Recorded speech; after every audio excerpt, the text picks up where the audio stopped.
What is good, IE Sports Radio fans? It's your boy, the SoCal Saint, back at it again with another new edition of the premier professional wrestling podcast on the internet today.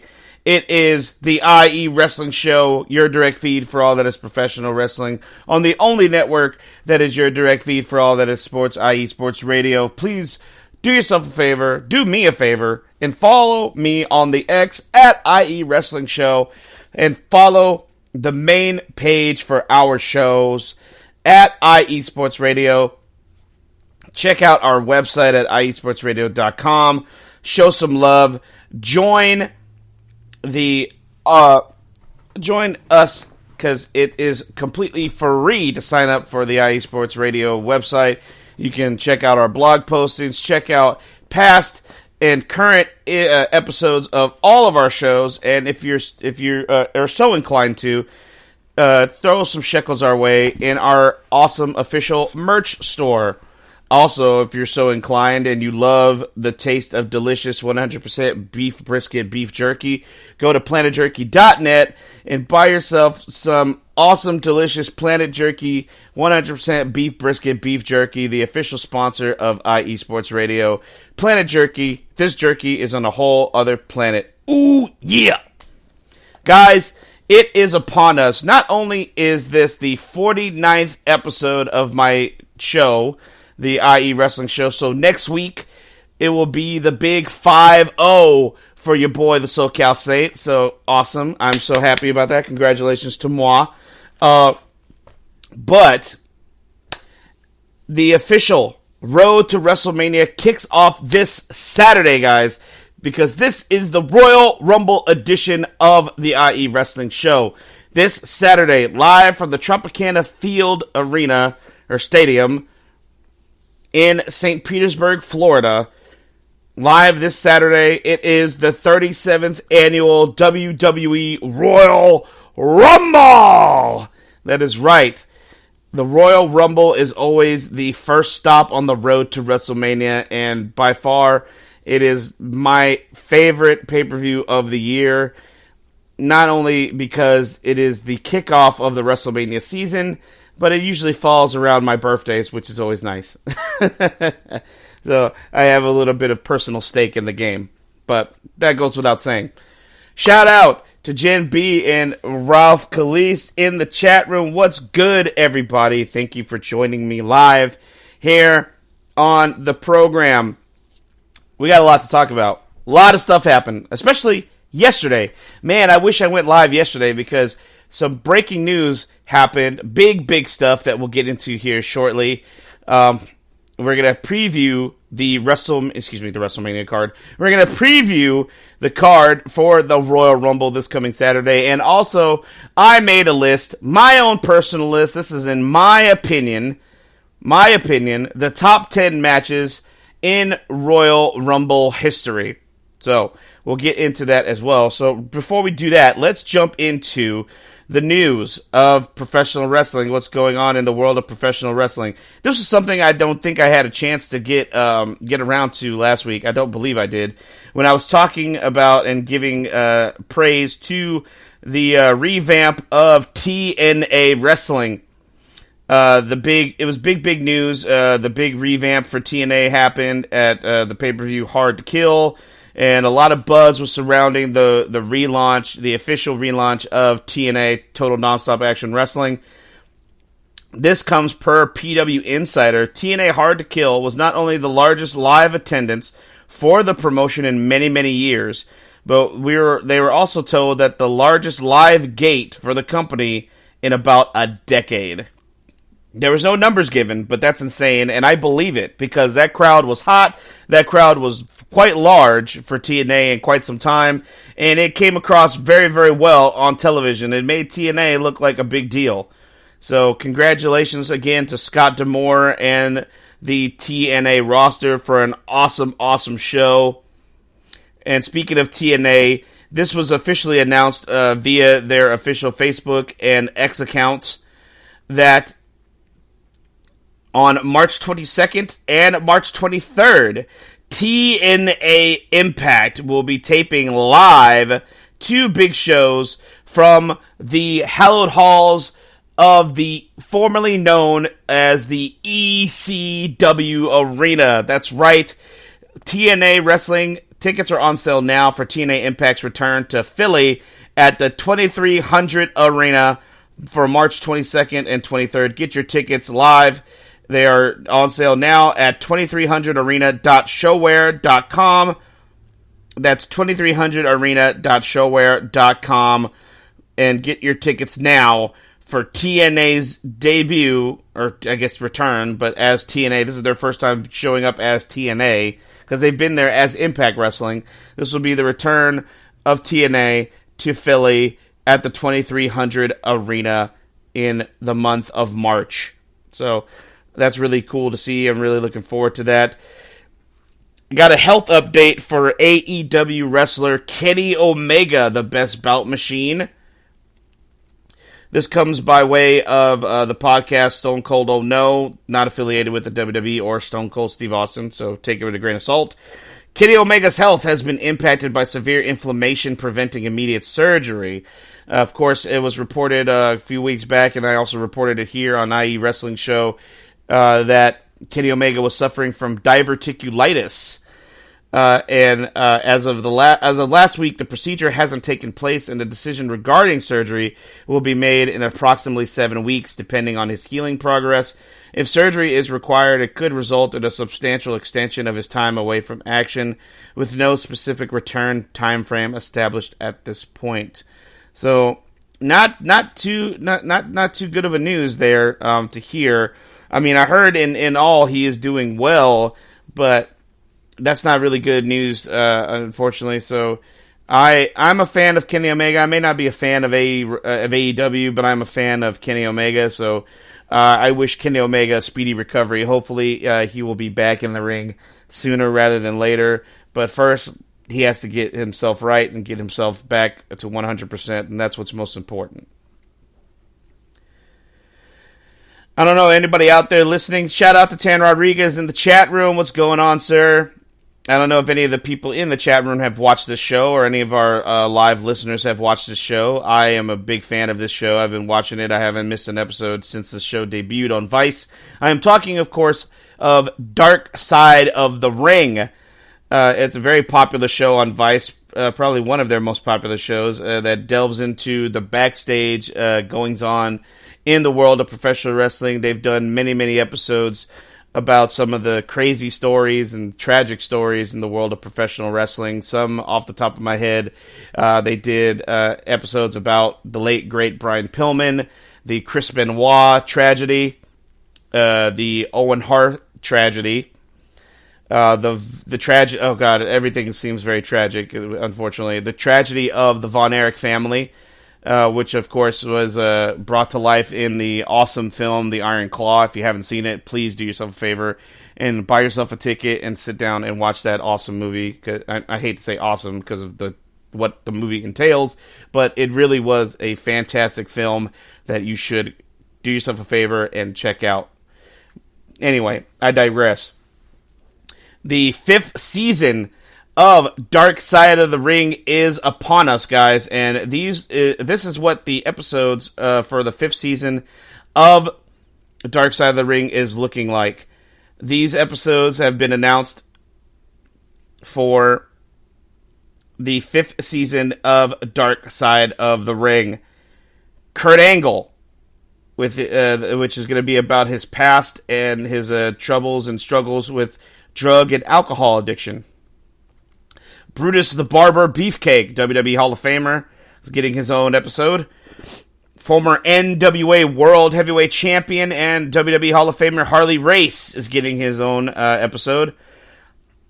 If you were a fan of WCW back in the late 90s, early 2000s, before WCW went under, of course you know this guy is buff, he's the stuff, and the girls just can't get enough. I'm talking about Buff Daddy himself. Buff Bagwell is going to be getting an episode dedicated to him as well. Chris Adams, this one I'm really looking forward to. Gentleman Chris Adams, for those who do not know who he is, he was an English wrestler, very popular back in the early to mid 80s. during the time of the Von Erichs, because he competed in WCCW right here in my backyard in the Dallas-Fort Worth area. Chris Adams famously also is known for being the man who trained WWE Hall of Famer Stone Cold Steve Austin. And Stone Cold Steve Austin's very first big feud in professional wrestling as a rookie, when he was stunning Steve Austin, was against his trainer, his mentor, gentleman Chris Adams, in WCCW, or at that time it was known as the USWA, after the Von Erichs had sold the company to Jerry Jarrett. Gentleman Chris Adams, the story around him has always been kind of a mystery to me in any way, because I know he was killed. Chris Adams was murdered, apparently in some sort of like disagreement in a card game or something like that. That's what I've always heard. But maybe this episode dedicated to Chris Adams will shed some light on that. And we're going to get an episode dedicated to the ECW legend himself, beer-swilling, cigarette-smoking, cane-swinging, the Sandman. Sandman is getting his own episode dedicated to himself. And then this one I'm really intrigued. I'm looking forward to this. The episode, I guess the final episode of the season, will be dedicated to what is known in the wrestling world as Black Saturday. For those who do not know what Black Saturday is, this is the event when Vince McMahon purchased Georgia Championship Wrestling back in 1984 to gain access to the television spot that was given to Georgia Championship Wrestling on TBS. And that was the first time that these fans of the Southern style of professional wrestling got a taste of New York and a taste of the World Wrestling Federation. So that is these are the episode list for the upcoming season of Dark Side of the Ring, which will premiere live on March 5th on Vice. March 5th on Vice will be the debut of season 5 of Dark Side of the Ring. If you've never watched it, fans, I definitely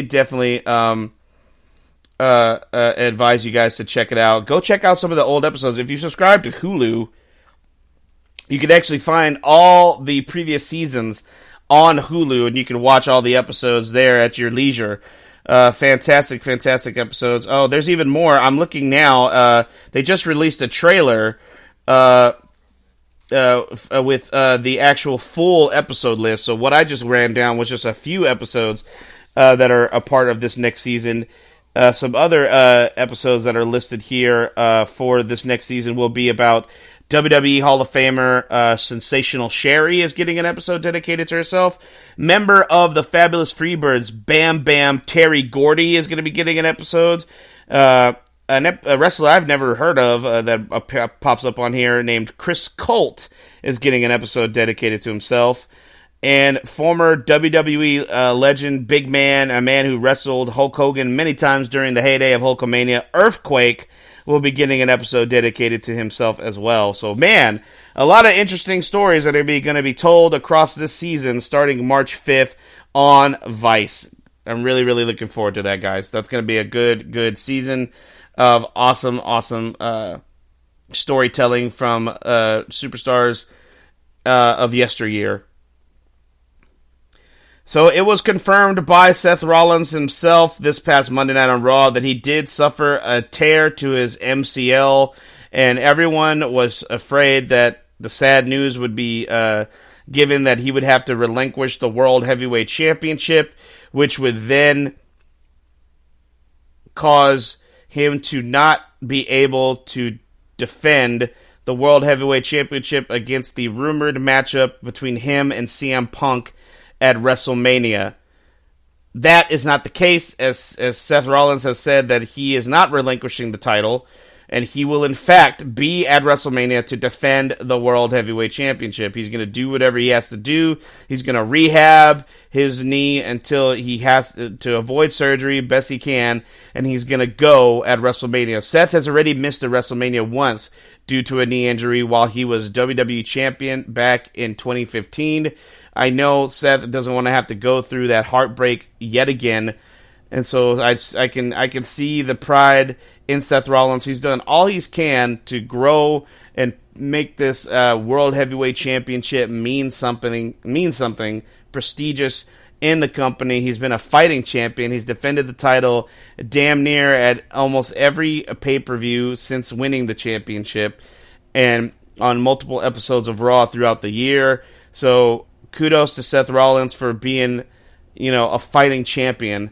He's going to tough it out, and we will see Seth back at WrestleMania. So I don't expect to see Seth getting physical between now and WrestleMania. If he does, it'll be very, very light, or whatever they think he's capable of, where it doesn't exacerbate or make it worse, the MCL tear. So I still think we're going to get Punk and Rollins at WrestleMania this year.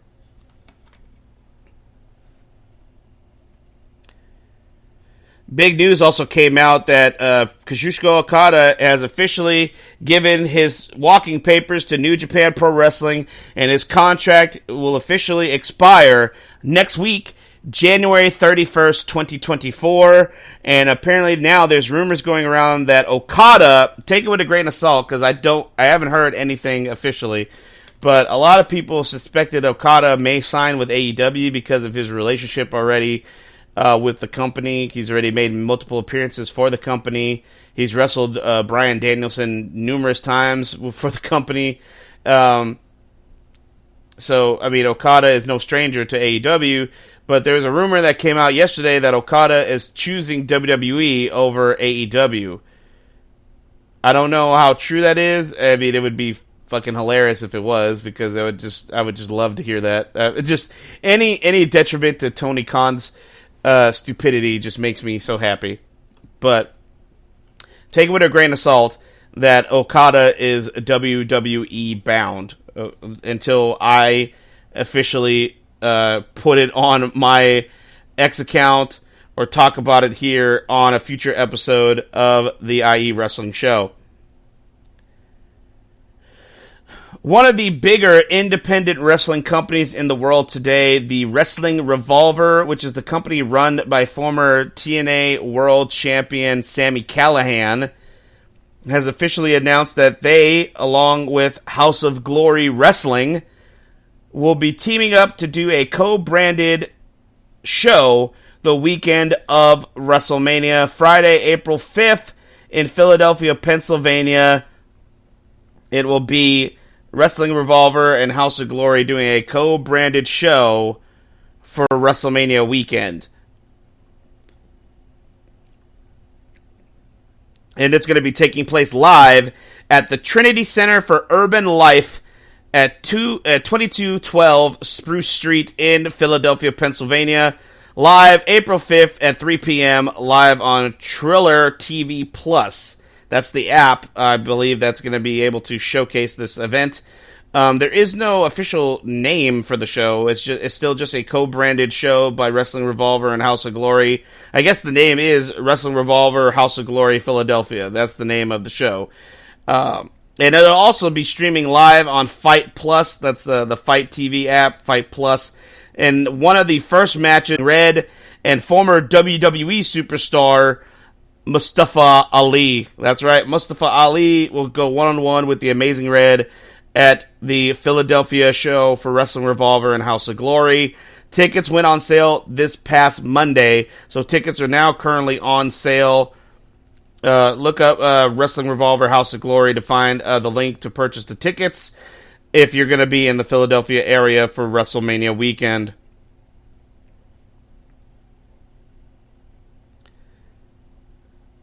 So before we get into the nitty-gritty of all the big news that came out yesterday, I just want to delve into this. Apparently,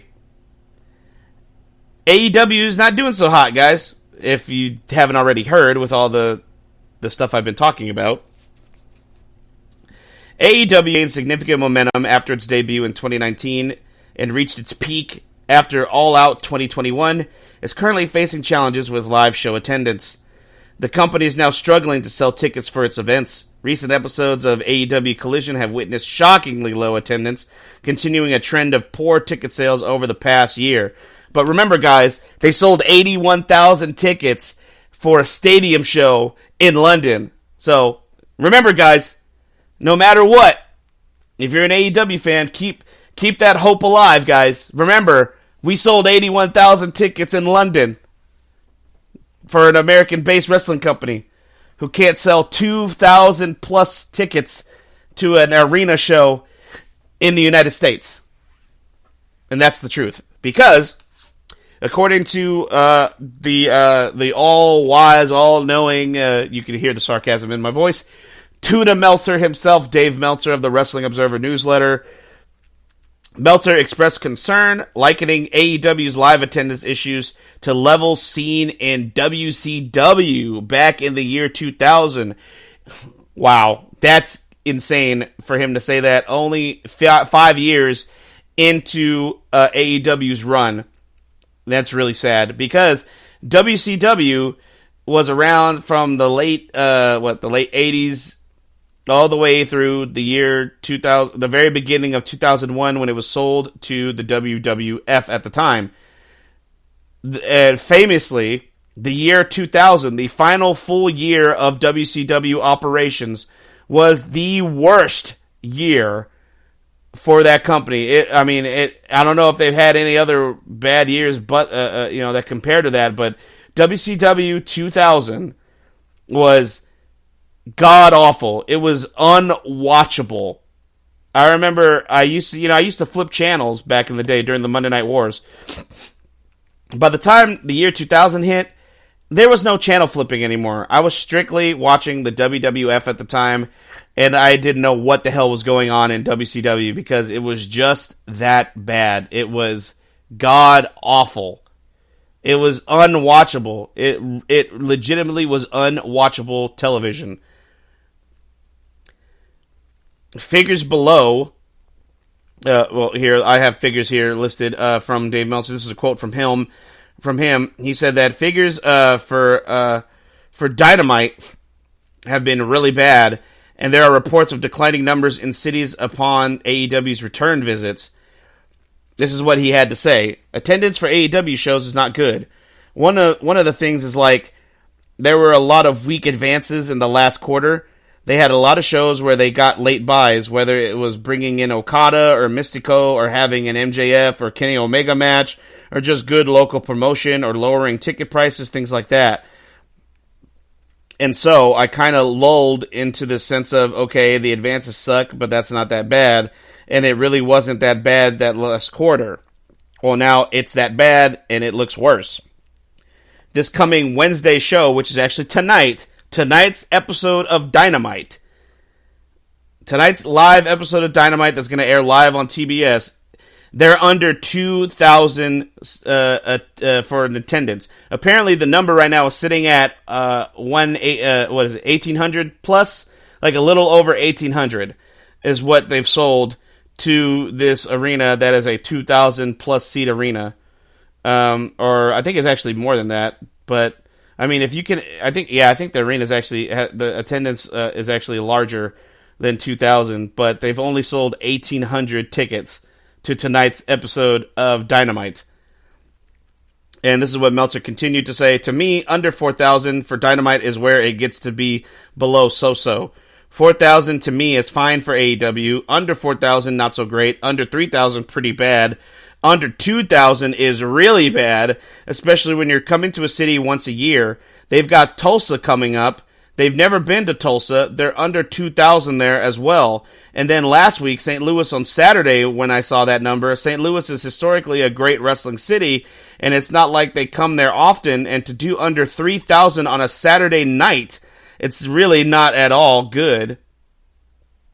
Another problem that they have is that every time they go back to a market, in more cases than that, the attendance goes down. There's always expectations to every rule, but in more cases than not, they go down. And it's like, okay, when you're at 4,000 and you're going down, not so great.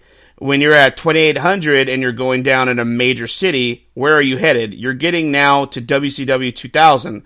And people hate when I use that term, but they're getting there. And that's a scary place to be. There's a lot of things that they could do, but they haven't. I know that Kosha Urba's in and this is actually his job. His job is to be able to get this stuff up. And it's way too early to put any blame on him. He just got there. Even if you're the greatest promoter in the world, people are going to buy more or less based on the product and the excitement of the product. WCW had Zayn and Breslov in 2000, and they couldn't sell tickets because nobody wanted to buy tickets to the product. And with AEW, the number of people who want to buy tickets to the product, they'll buy the pay-per-views. They'll watch Wednesday Night TV, but they're not going in any great numbers to the shows. So, man, shout out to Ralph. I see he just asked if there's an update on MJF. I have no update on MJF. I haven't seen any news about MJF whatsoever since World's End. So, MJF has been radio silent, and it seems like the news outlets have been radio silent on MJF as well since that night. But not looking good. Not looking good, guys, for AEW. It is, just wow. And now, just to crush the hopes and dreams of AEW fans, here is the big news coming out of the WWE as of yesterday, guys. Official press release, guys. The most electrifying man in sports and entertainment. The head of the new football league, the UFL. One of the biggest names in Hollywood.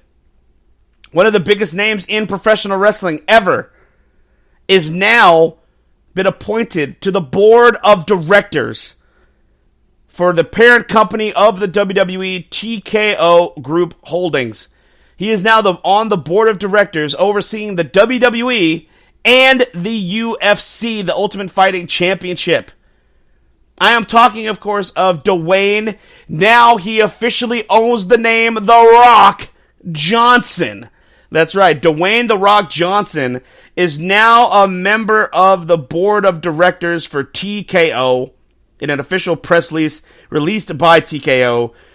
In the headline, it says, TKO appoints Dwayne Johnson to board of directors, and just underneath that, the subtitle is Johnson granted full ownership of trademarked name The Rock. What a deal, guys. What a crazy deal made here. TKO Group Holdings, Inc., a premium sports and entertainment company, has appointed Dwayne Johnson to its board of directors effective today, which was yesterday, January 23rd. Johnson, one of the most decorated WWE superstars in company history, and the most followed American man globally on social media platforms, brings decades of experience in live entertainment and sports to the board.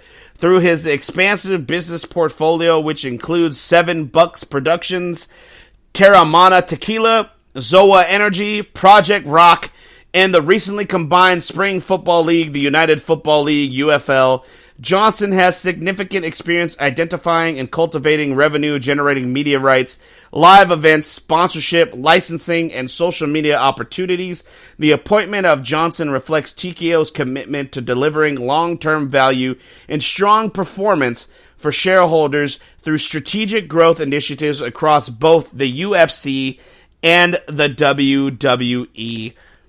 That is the official press release released by TKO to announce The Rock is now a member of the board of directors for TKO, overseeing both the UFC and the WWE. Bro, congratulations to The Rock. This is insane. If anybody told me years ago when I was watching The Rock and Triple H compete week in and week out on Raw and SmackDown and on pay-per-views monthly, those two guys had such a feud between the two of them. Such a strong personal feud between The Rock and Triple H. Those guys really had a great chemistry with the two of them, especially on the mic and in the ring. If someone told little old me all the way back then that, hey, do you know in the year 2024, The Rock is going to be one of the biggest fucking stars in the world.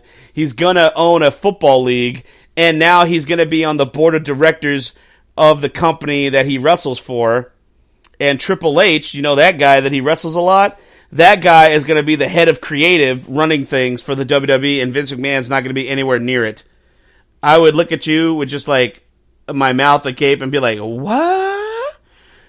Like, my little brain would not know how to cultivate that information, and it would just literally just, I would probably go into shock from just sheer, like, my brain malfunction because of it. But that is insane, to think that is where we are right now, guys. And not only that,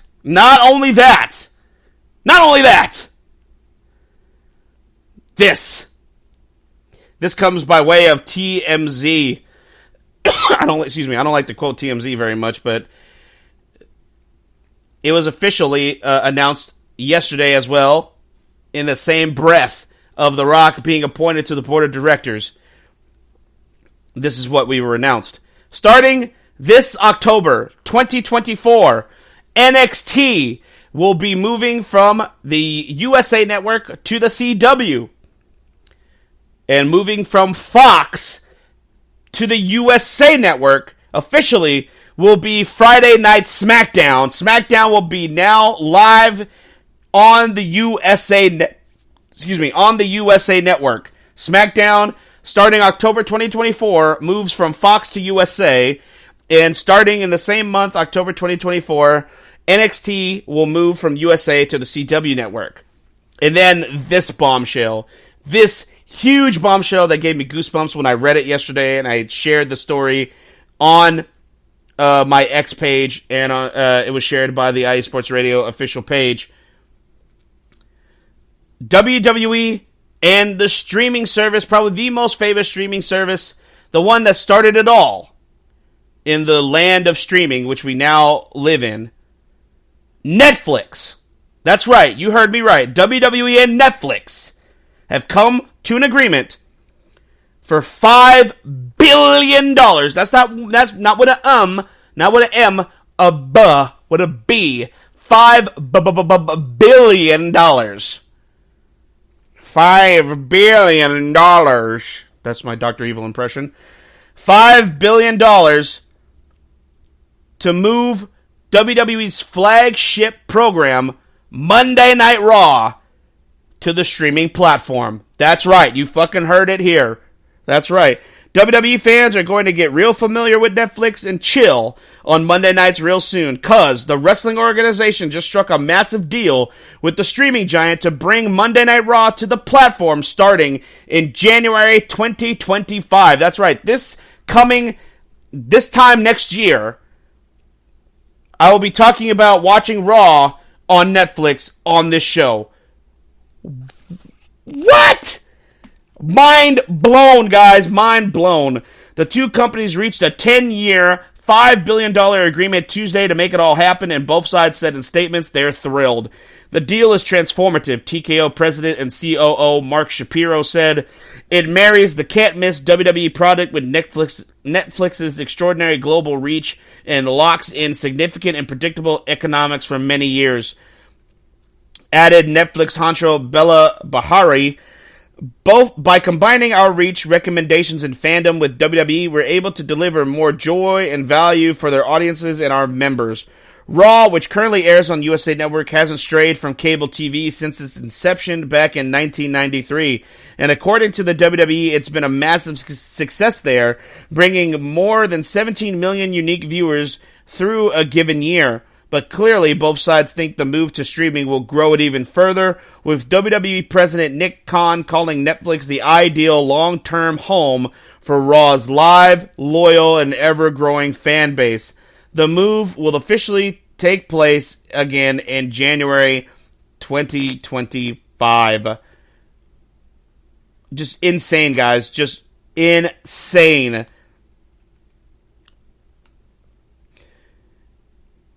And not only that, this is further. Let's go further into the press release. As part of the agreement, Netflix will also become the home for all WWE shows and specials outside the U.S. as available, inclusive of Raw and WWE's other weekly shows, SmackDown and NXT, as well as the company's premium live events, including WrestleMania, SummerSlam, and the Royal Rumble. WWE's award-winning documentaries, original series, and forthcoming projects will also be available on Netflix internationally beginning in 2025. Wow, man. Massive, massive deal. Probably one of the biggest deals in professional wrestling ever. Yes, right now WWE currently is in over, I believe, like 20 million homes or something like that, being on the USA Network. I saw a figure that stated with the move to Netflix, they could be in somewhere in the range of over 200 million homes. So for people online calling this an L, calling this not a smart move, are fucking stupid. Plain and simple. They don't know what the fuck they're talking about. Man, let's take a quick little break. Let me catch my breath because of all this excitement. We're going to jump into my top 10 picks for the best matches in Royal Rumble history. And then we'll preview the 37th annual Royal Rumble coming to you live this Saturday on Peacock. We'll be right back, guys. Stay tuned.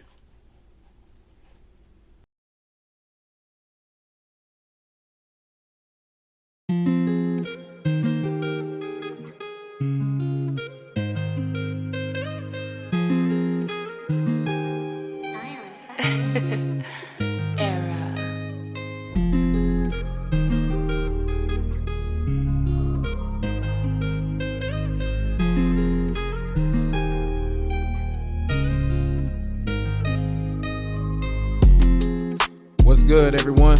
It's Drewski, the host of Heart of Texas Sports on IE Sports Radio, your direct feed for all that is sports. On this station, we cover everything in the Dallas-Fort Worth, Texas area. From we cover the Dallas Cowboys, the Dallas Stars, Dallas Mavericks, Dallas Wings, Texas Rangers, TCU, SMU, we cover it all right here every Wednesdays from 9 to 10 p.m. Central Time. Make sure you stay live with me on the Heart of Texas Sports on IE Sports Radio, your direct feed for all that is sports.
Welcome back, IE Sports Radio fans. If you're just now tuning in, it's your boy, the SoCal Saint, with the IE Wrestling Show. We're live on Spreaker. If you're listening to me live on one of the many platforms where you can listen to us on the download, Google Podcasts, Apple Podcasts, Spotify. If you're listening on YouTube, just hit a like, a share, a subscribe. You know, if you love what we do here, I really would appreciate it. Thank you so much. Follow me on the X at IE Wrestling Show. Follow IE Sports Radio on the X as well. And check out our website, iesportsradio.com. We were just talking about the big news that came out yesterday with the WWE going to Netflix starting in January 2025. SmackDown headed to USA in October of this year, and NXT is going to be headed to the CW network in October of this year as well. Also, The Rock, Dwayne The Rock Johnson, now owns the trademark name The Rock. He now officially owns that name, as well as he has been appointed to the board of directors of TKO Group Holdings, the group that oversees, the parent company that actually oversees both the UFC and the WWE. That's crazy. And we haven't even gotten to the first stop on the road to WrestleMania, which is, of course, this Saturday night with the Royal Rumble. But before we get there, yo, Larry B, what's good, brother? Larry B is now in the chat room. What is good, brother? You are now here, and I'm glad you're not going to miss my top 10 picks for best matches in Royal Rumble history. Man, I love the Royal Rumble. It's always fun. It's one of the funnest events of the year. This is one of those events that I would show a non-wrestling fan because of the sheer, the whole grandiose of it with the the every 2 minutes or 3 minutes, I forget what the countdown is. Another superstar enters into the Rumble until all 30 men have entered or women have entered, and when it comes down to it, only one can be the winner and punch their ticket to a main event match at WrestleMania. And this is my top 10. Okay, so don't everybody get upset if in your mind your favorite match isn't on my list, because this is my list. This is my opinion. I didn't get this off of any website. This is my opinion for best matches, top 10 best matches in the Royal Rumble's fabled history. At number 10, the 2007 Royal Rumble match. This match was very star-studded for the time during the mid-2000s. This was definitely a different type of Royal Rumble at this time, because this was during a time when WWE had 3 brands. This was Raw, SmackDown, and at the time, ECW, their version of ECW, not the ECW that a lot of us old school fans love, but WWE's vision of ECW. But there was a lot of those legends of the ECW heydays in this match. So we had the Sandman in this match, Sabu was in this match, RVD was in this match, Tommy Dreamer was in this match. It ultimately came down to 2 big legends who would later go on to have 2 of the best matches in WrestleMania history 2 years back to back. Of course, I'm talking about The Undertaker and the Heartbreak Kid, Shawn Michaels. Those were the final 2 participants in this Rumble match, and it led to The Undertaker eliminating Shawn Michaels and winning his very first and only Royal Rumble match in his long, storied Hall of Fame career. 2007 was the only year that The Undertaker had ever won a Royal Rumble match in his long career with the WWE, which led to him facing Batista in a can't-miss, one of the best World Heavyweight title matches at that year's WrestleMania, becoming the World Heavyweight Champion and adding Batista to the list of The Undertaker's WrestleMania undefeated streak. Coming in at number 9, I just rewatched this match actually last night. The Hardy Boys versus the Dudley Boys in a tables match at the 2000 Royal Rumble, live from Madison Square Garden. These 2 teams were putting on a fantastic hardcore match between these 2 teams. This definitely was the beginning of what would lead to the famous TLC matches between the Hardys, the Dudleys, and Edge and Christian. But this is definitely where it all began, with this tables match between the Hardys and the Dudleys at Madison Square Garden for the Royal Rumble 2000, with the Hardys defeating the Dudleys, with Jeff, a famous spot, hitting a swanton bomb to Devon Dudley through a table off one of the balconies in the arena. Number 8, the 2001 Royal Rumble match. This match came to you live in the city that my family is from, New Orleans. That's right, the home of the New Orleans Saints, New Orleans. This was a big, big match. This was on the road to WrestleMania. They had a lot of great matches. The Dudley Boys defeated Edge and Christian for the WWF Tag Team titles at the time. I know we don't really talk about him because of the tragedy surrounding the end of his life and his family's life, but Chris Benoit and Chris Jericho had a very fantastic ladder match for the Intercontinental Championship at this show. Kurt Angle successfully defended the WWE title against Triple H.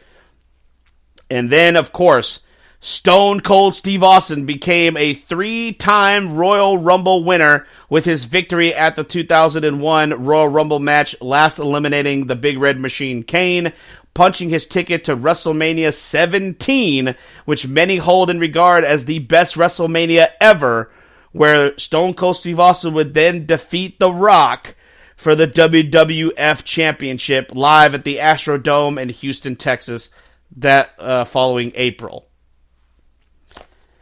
Coming in at number 7, the 2006 Royal Rumble match.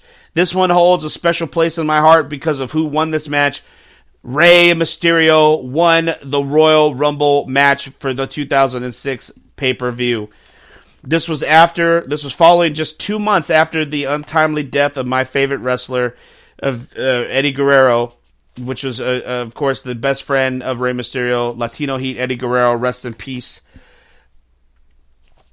The 2006 Royal Rumble match, Rey Mysterio dedicated his performance in that event to the memory of Eddie Guerrero, and he was successful, last eliminating not only Randy Orton, but Triple H to win the 2006 Royal Rumble match, and he would later go on to win the World Heavyweight Championship in a triple threat match at that year's WrestleMania against Kurt Angle and Randy Orton. Coming in at number 6, the 2020 Royal Rumble match. This was the final big event for the WWE before the pandemic just came and just totally just put a kibosh on a lot of big plans that the WWE had. Guys, give me one moment. I'll be right back. I'm going to take a quick little break here. I'll be right back with you.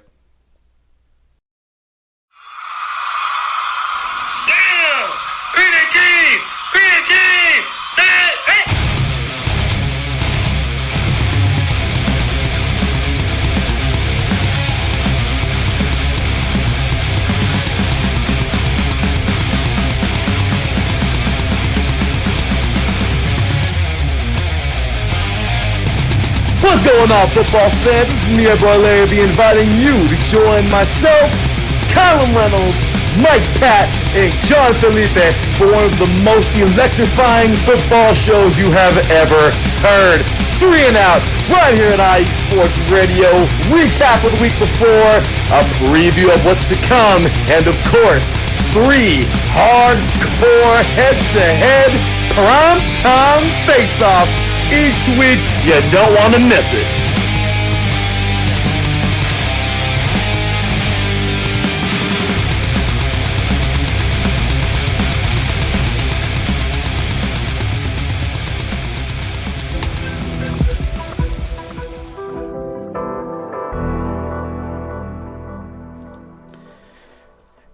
Hey everyone, sorry about that impromptu break in the middle of my countdown of my top 10 best matches in Royal Rumble history. To be completely transparent with all of you, there was a wasp inside my house, and I had to kill that sumbitch because it was just like staring at me. Okay, so just wanted to throw that out there.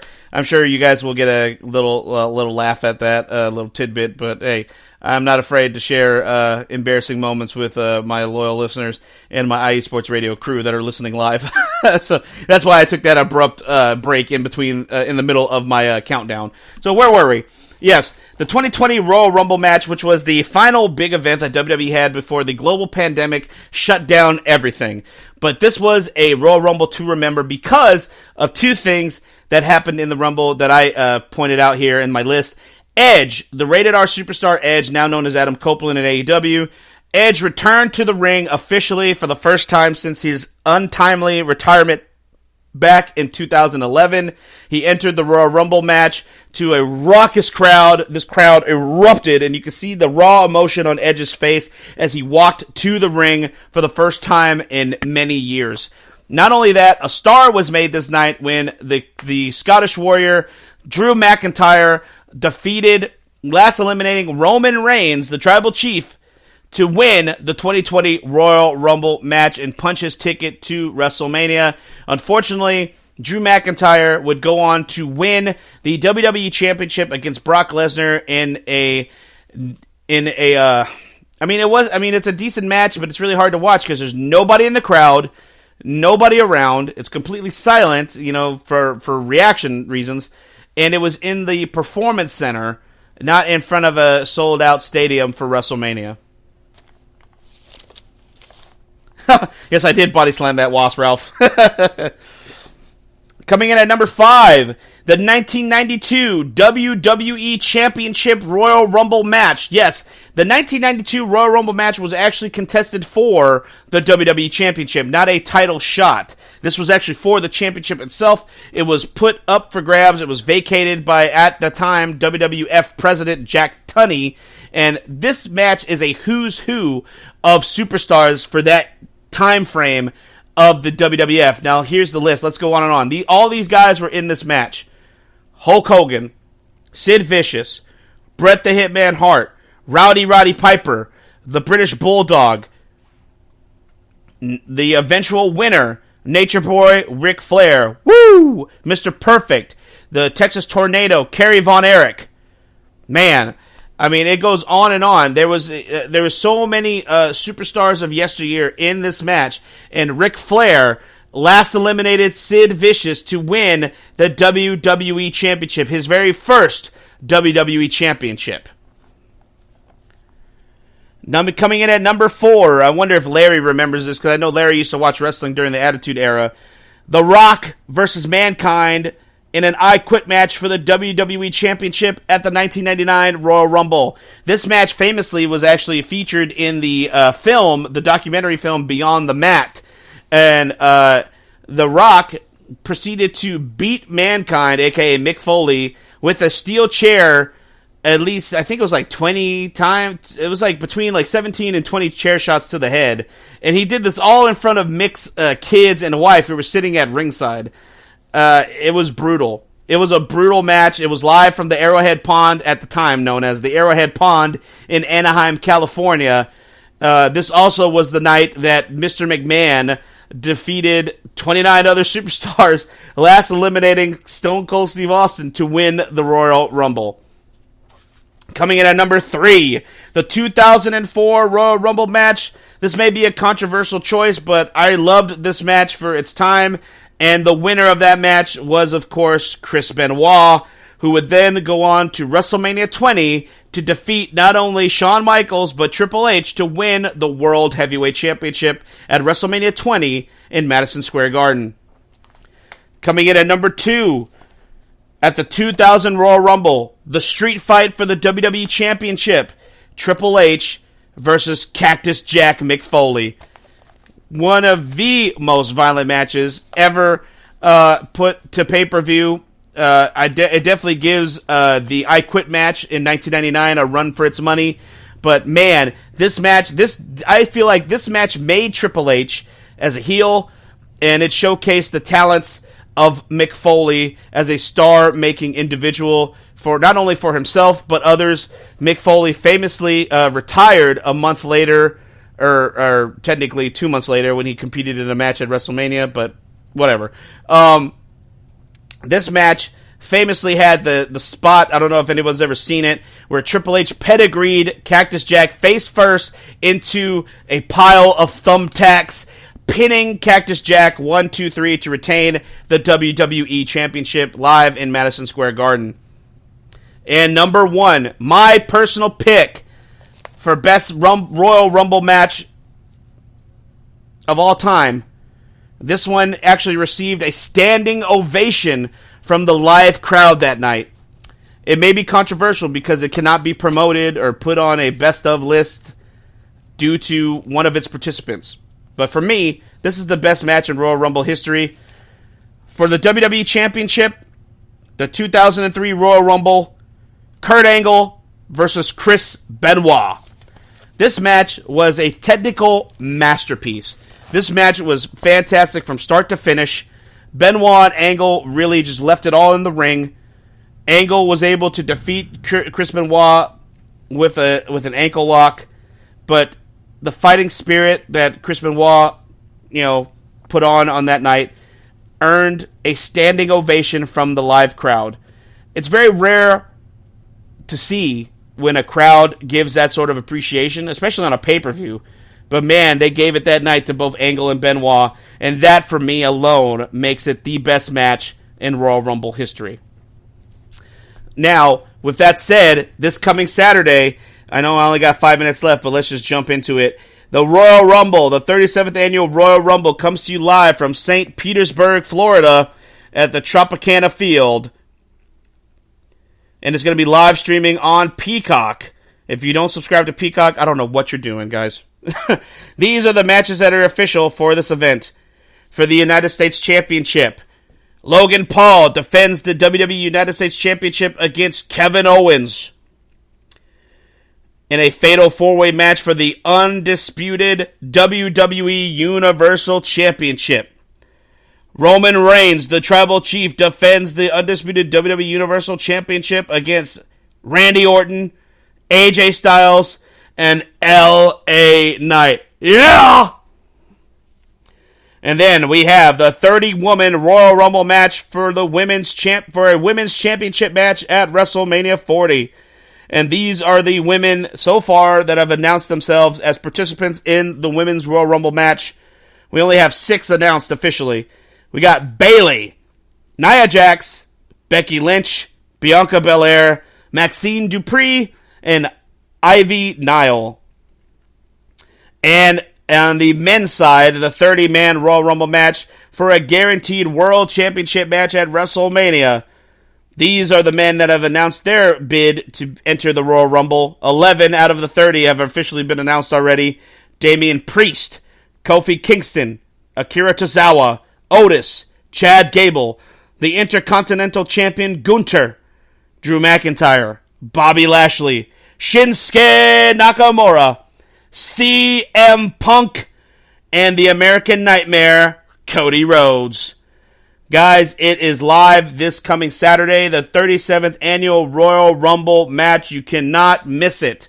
It is the road to WrestleMania. The first stop on the road to WrestleMania begins this Saturday, and I cannot wait. Thank you for tuning in to this awesome episode of the IE Wrestling Show. I enjoyed every second of it, as I hope you did as well.